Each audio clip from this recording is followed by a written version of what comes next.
For my class project, I knew that I wanted to use vector artwork because of the idea that I had in my head. I knew I needed to be able to manipulate vector paths in After Effects. So naturally, I created my artwork inside of Illustrator. And this is the first thing that I did. I knew that I wanted to have this car and was going to have all these wacky proportions and not follow any kind of perspective or realism. I wanted it to feel very cartoony. So this is literally my first sketch. I just took the brush tool in Illustrator and with my mouse clicked and dragged to just sketch out something really rough.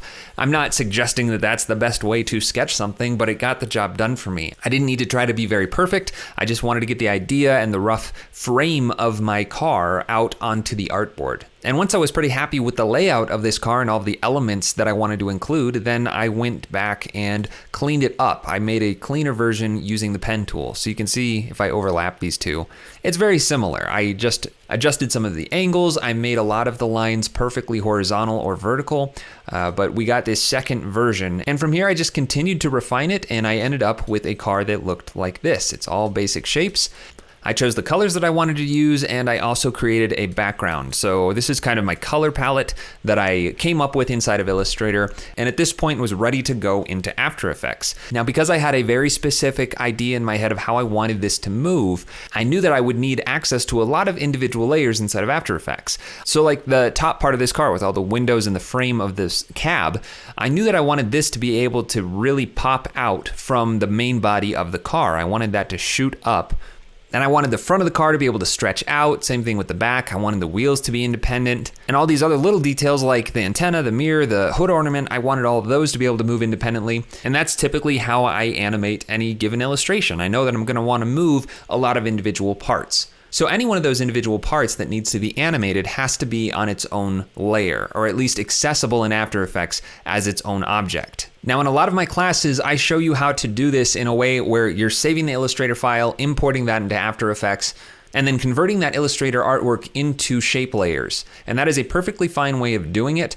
But if you really want to step up your efficiency and make your life a whole lot easier, look into this extension right here called Overlord. It costs $45, but if you use it on one project, it will have been worth the amount of time that it saves you, and then you'll never work without it again. It's absolutely fantastic. And I'll show you what it does in just a second, but first I want to show you how I prepared my artwork. If I open up the layer, unfold this, that has the car artwork in it, you'll notice that I have separated out every object that I want to be animated into either a group or its own object and renamed those objects so that I can identify them easily in After Effects. So the mirror is made up of two objects, so that's why it's a group. But this window separator, it's just a line. The frame is all one shape. So basically anything that can be animated together, I grouped. So the front wheel, it's made up of these three shapes.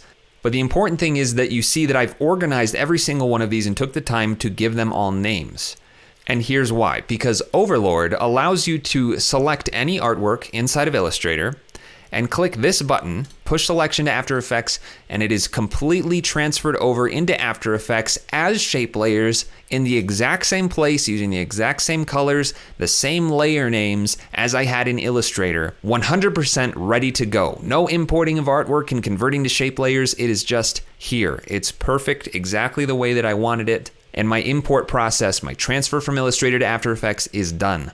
That is probably the best $45 I've ever spent on my own After Effects workflow. And it can do a lot more. You can push shape layers from After Effects back to Illustrator in the same way. You can also bring artwork in, if I undo this, from After Effects. So my selection is still made in Illustrator, and this little button right here is split shapes to layers, but if I uncheck that and pull that artwork back, now it's all contained in one object, one layer.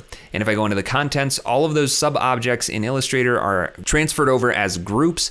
It's just an amazing extension, and it really speeds up your workflows. So that is an extension that I definitely recommend you go check out. You can find the link in the notes of the video right now.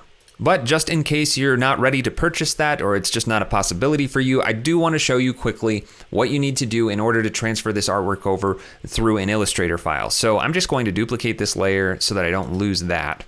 And I'll unfold the layer, and what I need to do is basically select everything in it, and then come up to this little menu in the Layers panel, and my screen recording is cutting this off. So let me just scale my window over here a little bit so you can see it. And I just need to make sure that layer is selected. It doesn't even need to be the artwork. If you just click on that layer and then go up to the menu and go down to Release to Layers Sequence, that's going to take all of the contents and change all of those groups and objects into their own sublayers. It does lose all of the names, so don't bother naming those objects and groups if this is the technique you're going to go with.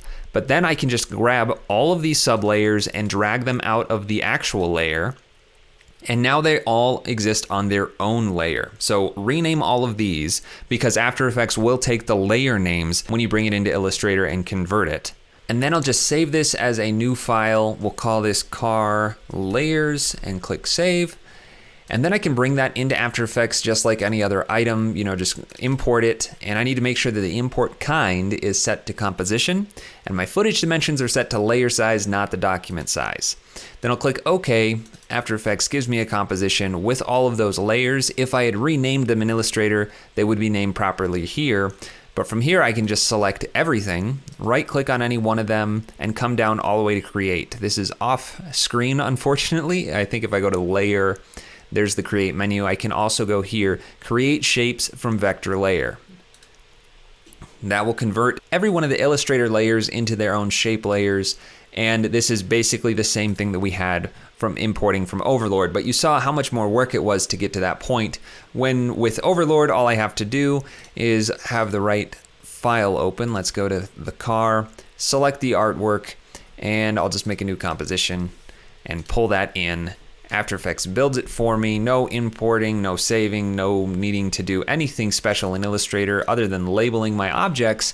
And I have the exact same artwork as shape layers ready to go. So this is my preferred way of bringing Illustrator art into After Effects, but now you can see both ways of doing it.